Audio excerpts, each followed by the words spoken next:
How to go from out of shape to shredded in 14 weeks. Today I'm going to be telling you my story because I've given a lot of videos on how we've done it for clients, and I've given you a lot of like objective context and data on this channel, but I do appreciate that potentially you may just want to know a little bit more about me, the fact that I can walk the walk, how I perceive and go through the process myself, so you can be like, well, this motherfucker's telling me to do X, Y, and Z, but what is he actually doing? And maybe you can like understand me and see if you like, I don't know, resonate with me, like me a little bit more than me just giving you data. You can just understand me a bit more as a person. So I thought it would have a bit of merit just to speak a little bit more in depth about me personally, because you may have watched a lot of objective videos, which are nice, but sometimes it's nice to just connect a little bit more with the creator. So we're going to speak about how I went from the end of my bulk at 88, where I would class, for me, this felt like out of shape at the time, down to what I would call lean and shredded. Maybe you could say I'm like just tipping into shredded, but absolutely we're objectively lean in this photo. Maybe you could say I could have got a little bit leaner. Fine, I'll always take the criticism, boys. You can beast me, it's okay, I don't mind.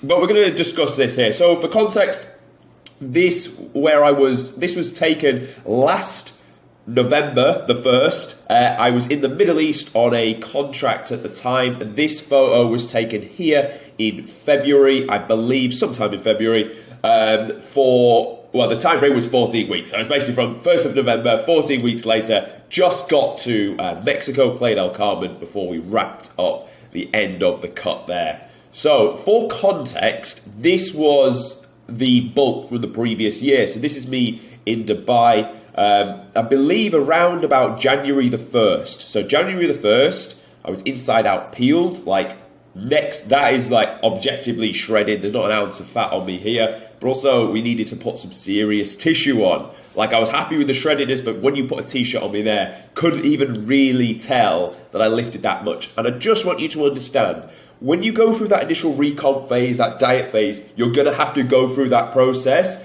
Just mentally be aware, this motherfucker on the internet spoke about this. I'm not gonna feel that big in a t-shirt. I will when I take it off. But to get down from where you're starting to that lean point, it's necessary. It holds weight, it means you can bulk for a hell of a lot longer, but you are going to feel a little bit small of a t-shirt. So just bear that in mind. So anyway, we went from 72 and we bulked aggressively as possible all the way until the 1st of November. Managed to go from 72 to 88. Fuck me, like I've never been in this condition. Like look how puffy my face is, honestly, like I really did not like this. I've sat down now. When I was sat down there and it's all like flabby and pushes together, that's just not, it's not me. It's not my identity. So I had to get comfortable being really uncomfortable towards the back end of that gaining phase. And that's why I say to you, get lean first, because your window to get like much bigger is bigger in terms of how much body fat you can accrue. But that to me, this was the absolute tipping point where enough was enough. And we had to then cut down. This is me out of shape 100%. So 72 to 88, just for context, how we first started, this was in 2020 at 69 kilos. This was me on 2 days ago, and we're sat at 83. So we're putting on some nice muscle. Bear in mind, I just trained arms and shoulders, so they are a bit pumped, and the chest is not so pumped. Still holding fair condition, but now as we've coming out from where we finished the cut, as I showed you in the initial photos, to where we are now, we are 75 to 83, 8 kilo up, but we're starting to see some body fat accrued. That's again normal as we'd expect. Maybe this year I'll try and push to 90. Maybe I'll look similar to the body fat perspective that we've seen in the last photo, and then cut back down, hopefully showcase more muscle. So what's good to see is started at 69, initial like training phase and bulking got me here, like just as probably leaner in this photo, 3 kilos of muscle up, full bulk, full cut. Sorry, let me go back again. Now we're at 75, and then again, we're going to do another bulk and a cut, and hopefully ideally end up somewhere around 78, 79, that'd be quite nice. I believe for me, if I can get to like 81 or 2 with the same leanness, I will look fucking incredible. So it may take another 1 or 2, well for sure, two times bulks to go through the process to get there, and then we may be happy. Let's see. Obviously, I'm happy as I go all the way through the process, but I want more. And of course, you should strive for more. Get the best physique you possibly can.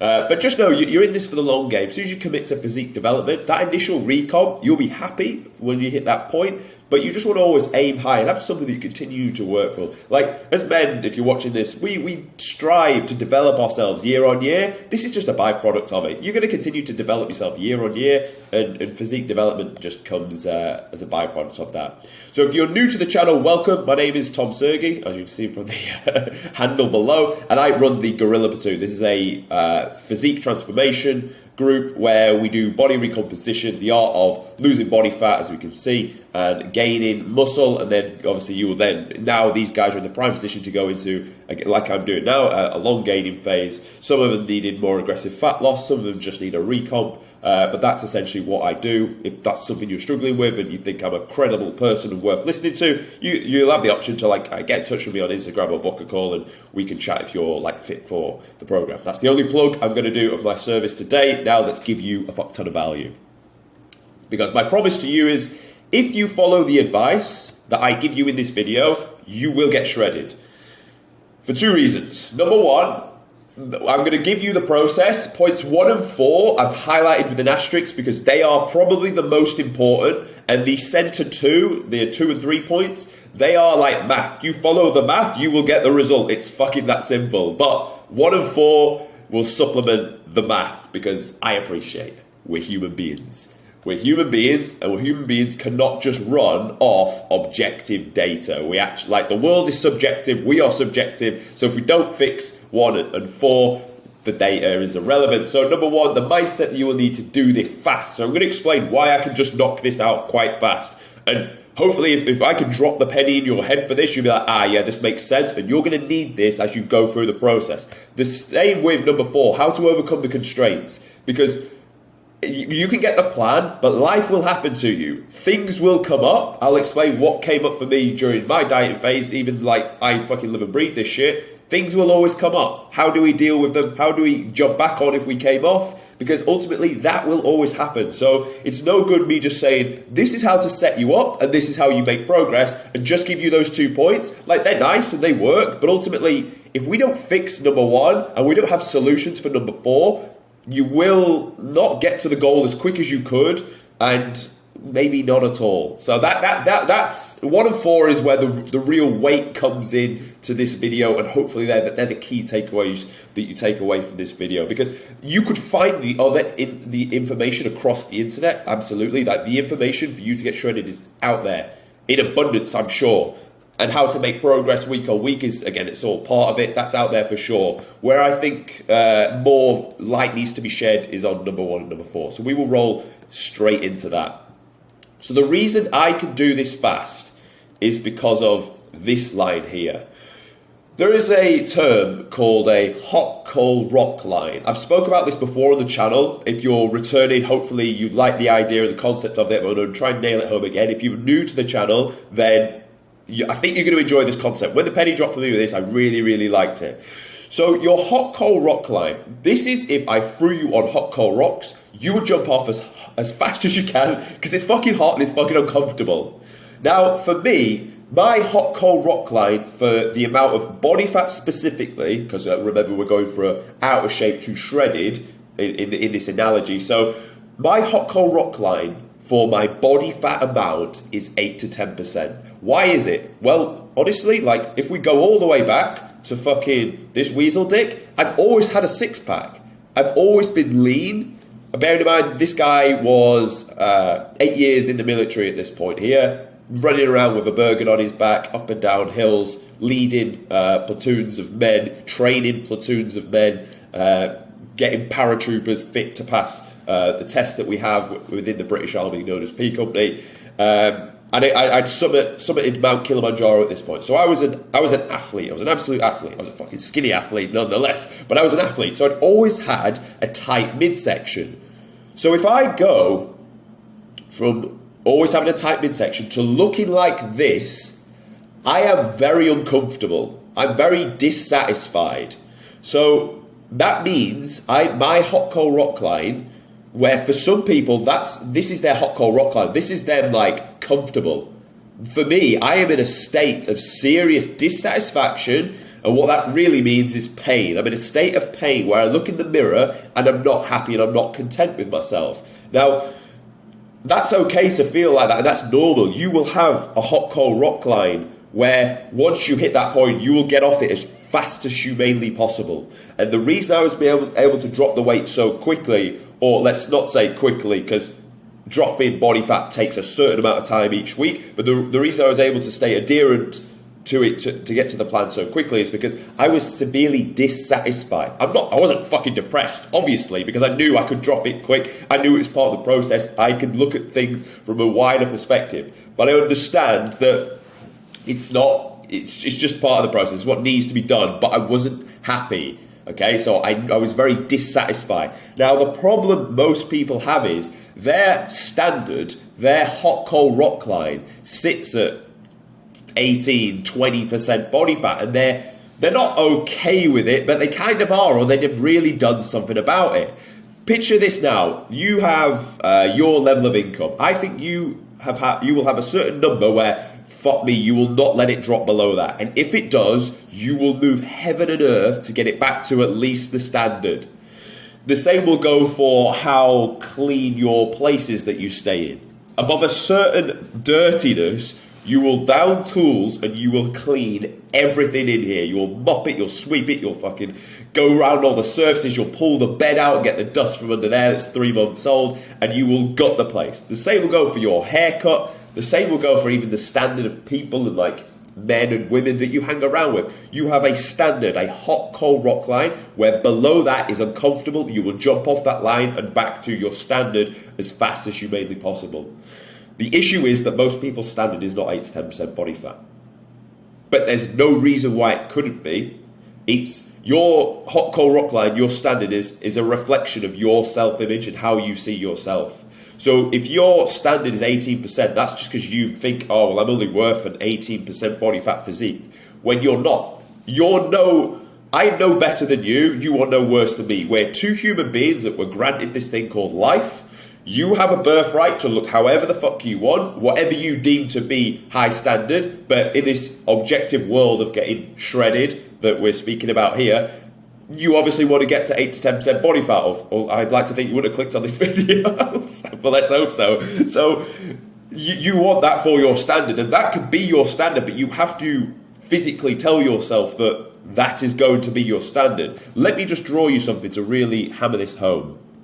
Okay, so the reason why it is maybe hard for you to achieve the goal is because this is how things look at the minute. You've got the imaginary seesaw with new you sat here, round guy, arms, skinny legs. We've got the new version of you with V-tapered back, thick quads, abs.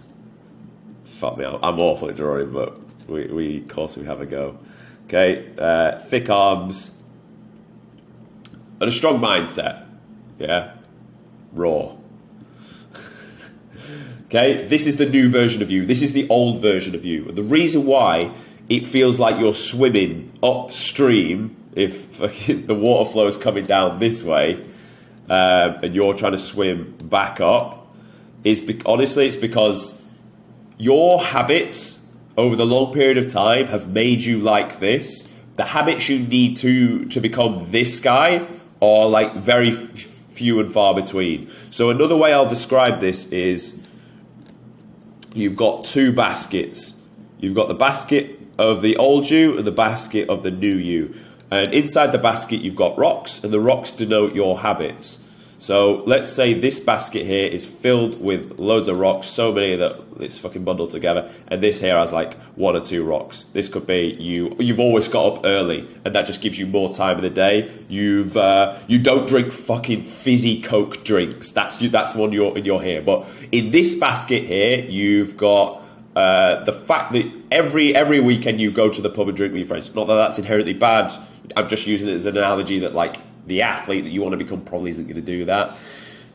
You don't weigh out your food, or you don't eat clean foods all the time. You sometimes stay up late. You sometimes skip sessions. You don't really train that hard in the gym.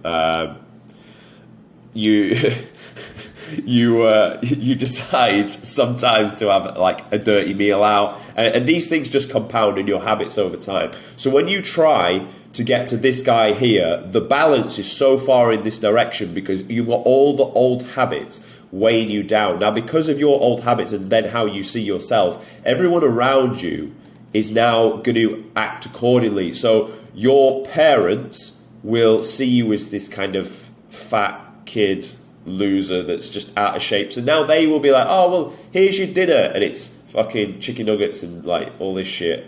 And then how your friends will see you, if you decide to start going to the gym, this is another point. If you decide to start going to the gym, your mum will be like, are you sure you want to go to the gym? Your friends will be like, why, you're going to the gym? That's gay. And then they'll challenge you on it. And then like other people just know you as this like engineer guy, doesn't really go to the gym, a little bit fat, a little bit soft, a little bit of a piss tank.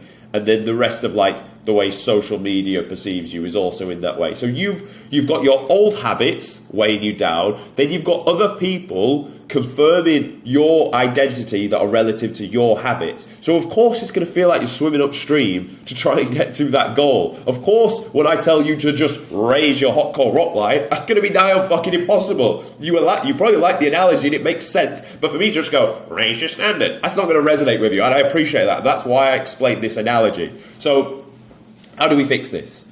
Honestly, the answer is not to do more. The answer is not to do more. The answer is not to get up in the morning and meditate. It's not to fucking journal. It's not to fucking drink water. It's not to go out and get the human morning sunlight fucking protocol and all that fucking gay shit. The answer is to do less. The answer is honestly just to take things out of this basket. Because if you took everything out of this basket and you only had 2 rocks in here, what would this do? It would flip. It would flip. This would go right to the top here, like a fucking erection, and this would go right to the bottom, and you would be swimming downstream towards your goal. So the answer is to take out bad habits, and it is always easier to do less than it is to do more. So, how do we do this then? Let me get another page up to draw.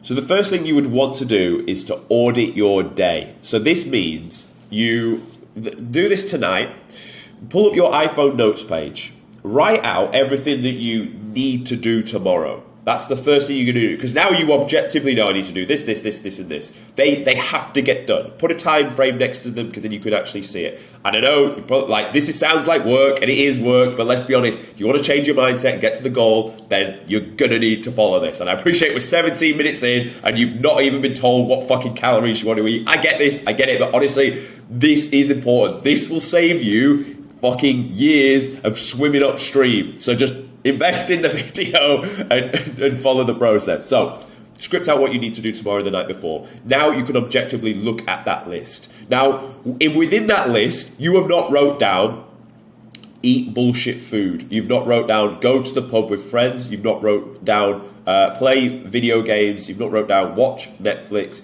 You've not wrote down fap off your fucking Hampton until it explodes on the wall. You've not wrote down any of these things, okay?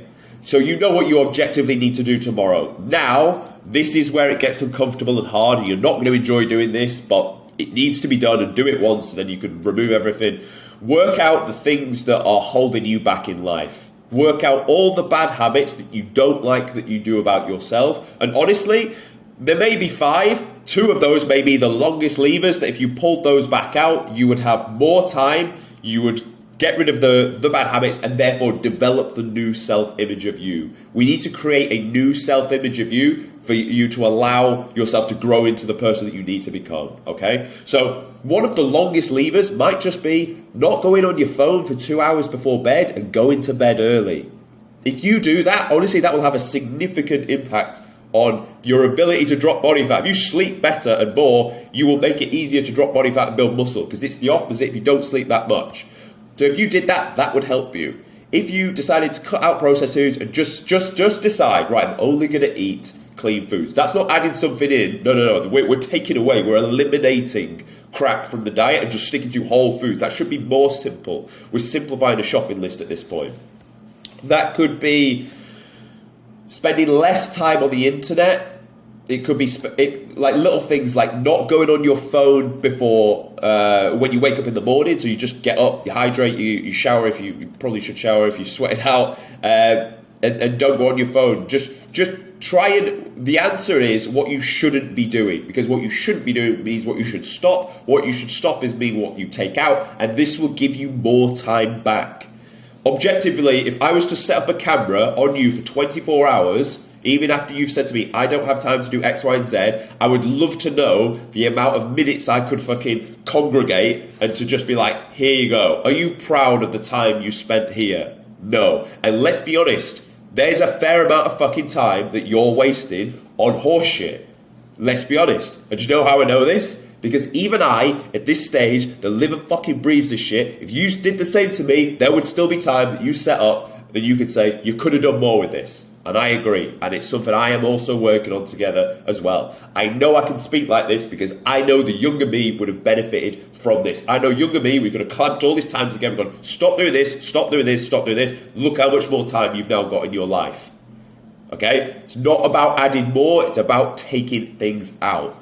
This is uncomfortable. This is not really what you clicked on this video for, but honestly, if you get this right first, it will underpin everything that comes with it. So we need to then take the rocks out of here, and you only need to stack a few. You only need to do your steps, sleep 8 hours, eat the clean only meals, do your cardio, do your sessions, and track everything. If you did all those habits, like the athlete you need to become to get to this, you'd be fine. That's like 6 things. I'm only asking you to do 6 things. That shouldn't feel like more work, and it shouldn't feel like you're swimming upstream to do them. But it will if the old you, the old like loser version of you, because inside your brain there are 2 versions of you. There's the you that has achieved good things. I don't care who you are. You have achieved something that is worthy in your lifetime. I know you have. I know you're not a complete piece of shit. The fact you're searching for educational videos on how to get in shape means you already like to develop yourself. So I know you have completed something that is worthy. Where if you said, listen, motherfucker, I've done this, I'd be like, nice, mate, that's fucking sick. Like, tell me the story about that. And that'd be cool. But I also know there's a lot of bullshit that you're doing that's holding you down to get to this point. We just need to remove the bullshit and keep these simple things in.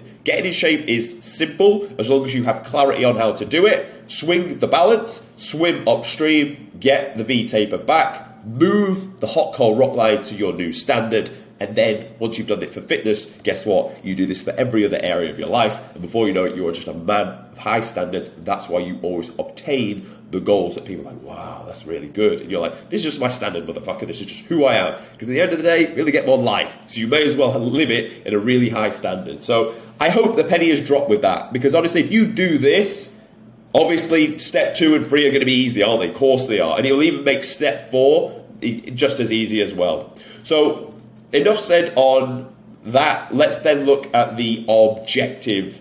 The objective data. So, we've got the setup. So, my food in the off-season was at 4,500 calories, as you can probably imagine.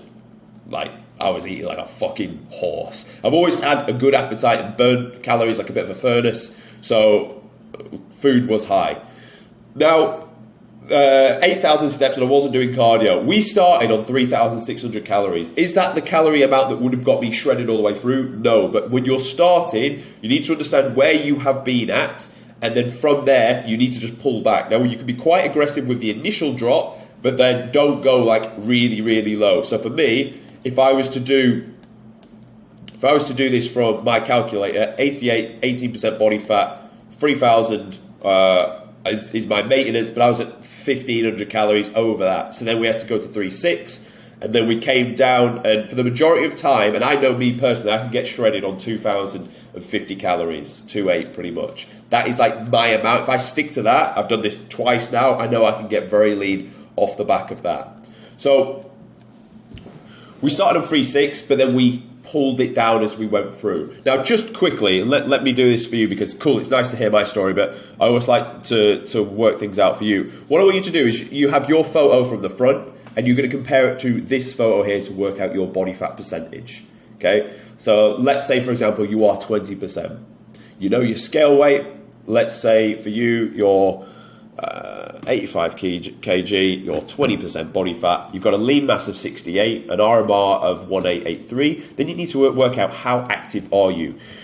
For most people, you're probably going to set at 155. Fairly active, gyms 3 to 5 days a week, not completely sedentary. If you're in the military, like I was, or you work construction, you're going to be higher activity level. You're just going to burn more during the day. And that was a reason for, through that gaining phase, I was actually personal training live on a gym floor. So I was burning calories. I'm loading plates, I'm watching, I'm up and down, I'm stepping. So I was burning a lot of calories.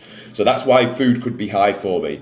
But likewise, if you're really sedentary, if you're on your back all day, then you're only going to time this by 1.35. So this is going to give you your amount of maintenance, and then you're going to need to go into a certain drop. Now, I spoke about this many times on the channel. If you are within 20 to 15% body fat, don't go at a huge deficit. Just go 0.3%, and this is roughly going to look like 200 calories to start with. The reason being, you're not that fat. You're not that fat, and you want to have plenty of places to go for it. And this is an analogy I'm going to give, and hopefully the penny drops with it. If your lean mass is not that far away from your overall mass, it means you need a certain uptake of fuel to fuel that and retain the tissue and ideally build some. If, for example, you're 85 kilos, but you're 30% body fat, the difference now is quite a bit more, which means you just don't need as much food, which means the deficit can be a fuck ton greater because you've not got as much muscle that needs fueling, and you've got stores on you already which need to go. So of course the deficit can be a lot greater if you're higher body fat percentage.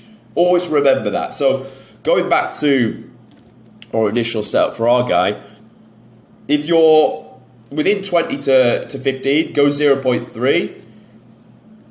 Now, also, if you need to get this done quicker, then maybe you're going to have to go more aggressive. But ideally, you don't want to go so aggressive. You want to have left enough time that you can not rush through the process. So if you're, let's say you're over 20, but you're not quite 25, you're probably going to sit around here. It's the best part of a 400 calorie deficit. Now, if you're over 25%, you want to go really fucking aggressive, to tell you the truth. 600 calorie deficit.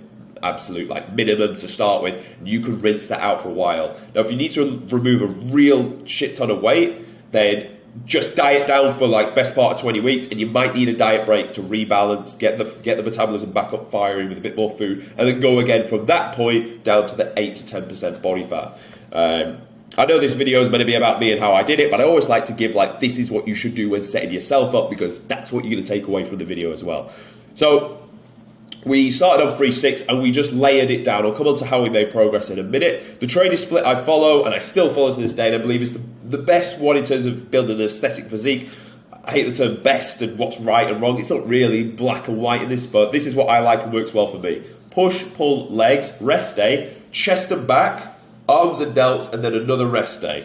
Now, the reason I like that, it gives me plenty of volume for the main areas that I want to grow, which is the upper body. My legs just grow quite nicely off one session a week, and you don't accumulate too much fatigue because you're only training legs once a week. Started on 10k steps, and cardio was not introduced to start with. Now for you, what I want you to make sure you do is you track everything. It is very important that you track everything. You take photos weekly, you weigh yourself in daily, log that on. If you use MyFitnessPal and Strong as your MyFitnessPal, you pretty much everything on there. Photos, scale weight, your food that you're going to eat in there, your steps can go in there, water can go in there, which I've not mentioned. I don't know if sleep can go in MyFitnessPal.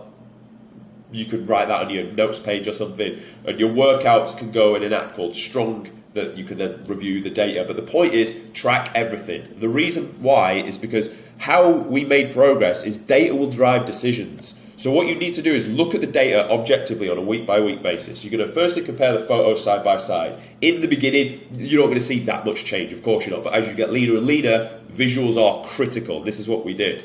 Now, you're going to look at the photos, you're going to look at the scale weight. How did the scale weight trend? We want to be dropping 0.5 to 1.5% of the scale weight per week. As a rule of thumb, you're looking at a kilo for majority of people that are in that middle weight category. So as long as we were dropping a kilo, we were doing good stuff. If, for example, the scale weight plateaued out, leanness wasn't really achieved, we then need to look What variable do we need to change to get that result? That is all it really is. But if the data's everywhere, if you were off plan here, if you didn't do this, if you missed cardio, missed steps, kind of eat this meal, didn't eat this meal, didn't track the workouts, did we get stronger? Yes, no, don't know. Fuck me, it's a minefield trying to work all that shit out. So that's why you need to objectively track all data, because then you can look at it all and be like, pull this lever, take 200 calories off, run the plan.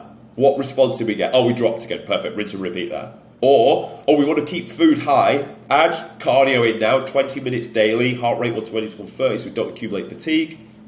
What result did we get? Okay, cool. We drop. Run as is. 2 weeks later, we've stalled again. Increase cardio. Pull that lever. Oh, cool. Response achieved. Decrease food. Oh, fuck. I can't do any more than 40 minutes cardio a day because I'm just a busy motherfucker. Cool. Decrease food. Result achieved.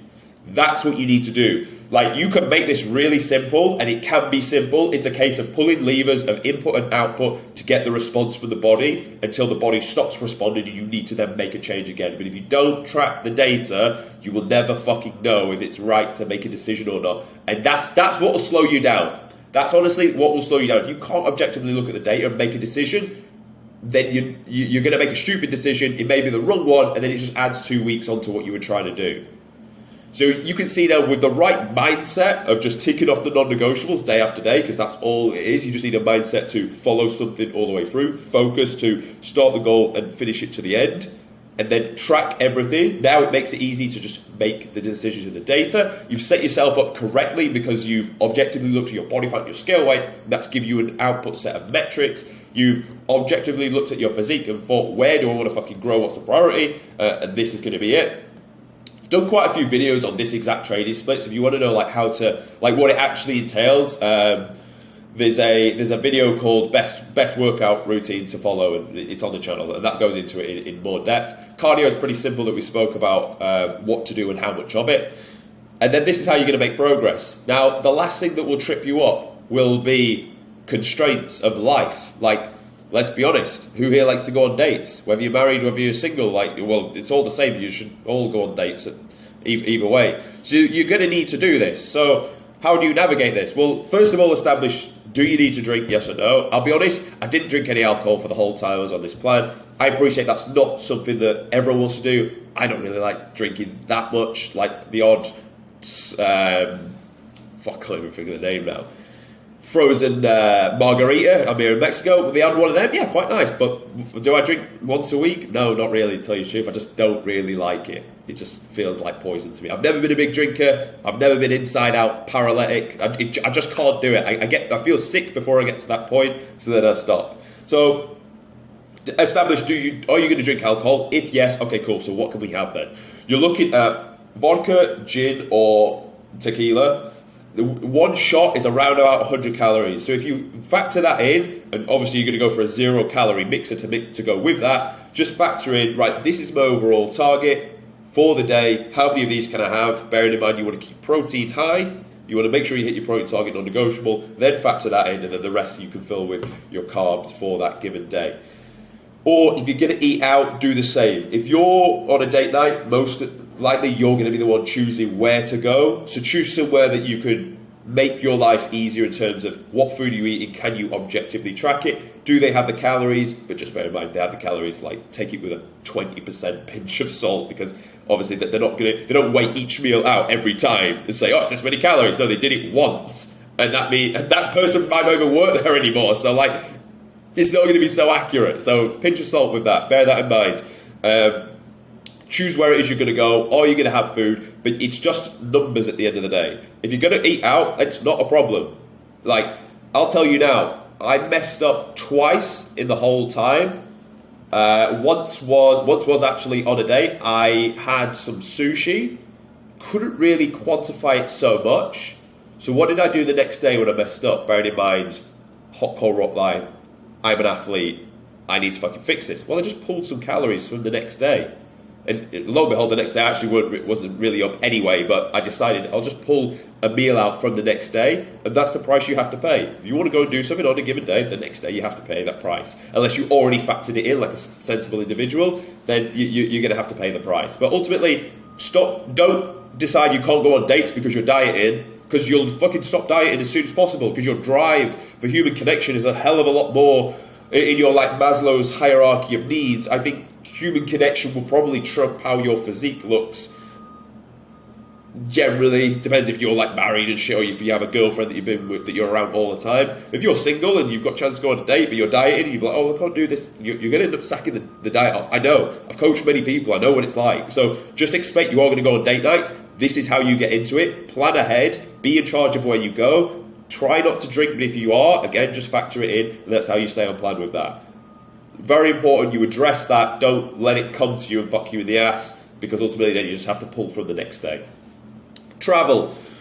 When you travel somewhere, take your meals with you. I feel like people think because you can't take liquids on plane, they think, oh, well, you can't take food. But you can take food. I've travelled at least 3 times while I was on there, and I took a full day's worth of eating with me. And honestly, it's fucking amazing, because you don't have to eat the plane food, because the plane food's garbage and it bungs you up. You get to eat your own food, which is nice, and you get to stay on plan. So you're on that plane with a smile on your face. So honestly, take your food with you. Social events. So the second time I messed up was because I was with my closest friend, one of my closest friends. We went out for dinner. I was taking him out because I stayed with him for the period I was in between the Middle East and before flying to Mexico. So I took him out for dinner to say thank you. Now, in this one event, bear in mind, I've not seen him pretty much for the whole year before where I was in the Middle East. I thought, you know what? Sometimes it's worth it. Sometimes you can come off plan. Obviously, the consequences need to be paid the next day. Like, we stayed at a hotel, and just know before I left that hotel the next day, I'd done an hour of cardio. Like, I'd already made the change. I knew it, and I'd already, like, pre-factored it in. The day of, I also saved a shit ton of calories. So, like, I did pre-factor it in, but to be honest, I probably had more than what I should have had, and I really enjoyed it, and it was a great experience for us both, and I do not regret it. And I don't want you to think in these like one-off events with random people, like if it's Mother's Day and you need to take your mother out for dinner, I understand that. As a coach, I would understand that. I'd be like, it's your mother, it's fucking Mother's Day, or it's her birthday. Like, take her out, enjoy it, enjoy the experience. These are memories that you're going to last forever. The worst case scenario, even if you really fuck it, you have to do an extra week on the diet. Are you going to care about doing an extra week on the diet if you have that memory of you and your mother? Of course you're not. So I understand. This isn't be bolt rigid. I'm not telling you to go back to being the absolute loser with all these bad habits. This is a one-off event. But the trade-off of like happiness you're going to get with that person is going to be worth it. Obviously, you're still going to have to pay the price the next day, and I think you understand that. But sometimes it's okay to do so. But again, if you can, revert back to what we spoke about with the date nights, the same with the events. Sleep, in the beginning, was a little bit of an issue. Reason being, the times we were working were like start work at 4 a.m, finish at 11 a.m. So obviously, I was like, I could go to bed at 8. That's like the earliest I could sleep at, and that was it. So in the beginning, it was a little bit of a challenge.